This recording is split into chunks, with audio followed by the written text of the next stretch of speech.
你别笑。Oh! Diet ah? Diet? Diet.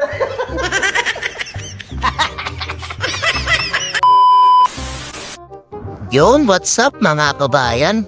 Inutusan nga ako ng head chef ko. Magmumukbang daw kami ng lobster ngayon.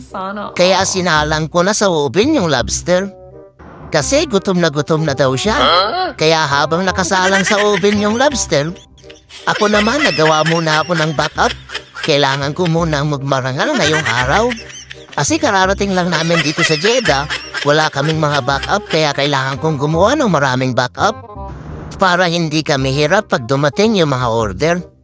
Kaya kailangan magmarangal muna sa trabaho si Mamang Guard.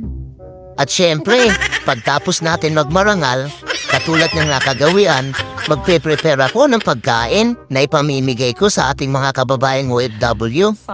Shoutout nga pala sa mga taga-Riyadh na hindi ko nabigyan ng free food. Pasensya na kayo mga kabayan. Yung mga nagme-message sa akin sa WhatsApp, hindi nyo po ako na-remind na may message kayo dati. Natabunan po kasi yung mga message ninyo kasi marami talagang nagme-message sa akin araw-araw sa WhatsApp. Kaya pagpasensyahan nyo na kung nakalimutan ko yung message nyo. Natatabunan kasi sa WhatsApp ko yung mga old message. Kaya ang ginagawa ko, nag-update na lang ako ng upload video kung nasaan location ako. Kaya pagpasensyahan nyo na yung mga hindi ko na-update na nasa Riyadh ako. Isang linggo lang talaga kami dun. Nagulat nga kami kasi si boss biglang nagyaya pabalik na naman ang Jeddah. Kaya pagpasensyahan nyo na, si boss kasi ang masusunod talaga sa amin. Bit-bit kaming mga alipores niya. Alam nyo naman, nangangamuhan lang din ako. Di bale, babawi na lang ako sa inyo next time. Basta i-message nyo ako pag napanood nyo yung video ko na nag-upload na ako, na nasa Riyadh na ako. Babawi ako sa mga taga-Riyadh. At sa mga taga-Jeddah naman, alams na katulad nung dating gawi, i-schedule natin ulit yung mga magpipick up at matideliveran. Sobra rin ako nagpapasalamat sa mga sumusuporta sa akin. Maraming salamat. Sana dumami pa kayong sumuporta sa akin para mas lumawak ang network ni Mamang Guard na makatulong sa iba. Maraming salamat po talaga sa walang sawang pagtulong kay Mamang Guard.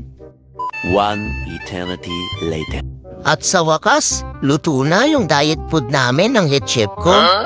Kaya niyaya ko na siyang kumain.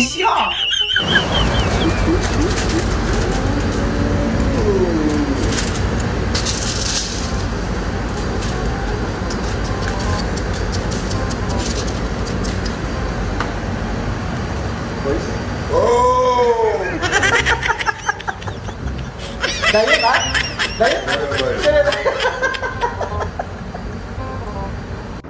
At nakikita nyo naman, ilang piraso na lang yung natitira. Talagang mukbang to the max talaga ang ginawa ng head chef ko. Siyempre, hindi ako patatalo. Kakana tayo ng matindi-tindi. Solid to, mga kabayan. Solid. Number 1 talaga. At habang ninanamnam ko yung pagkain ko, nagulat talaga ako malapit nang maubos ng head chef ko yung isang shipping dish na lobster.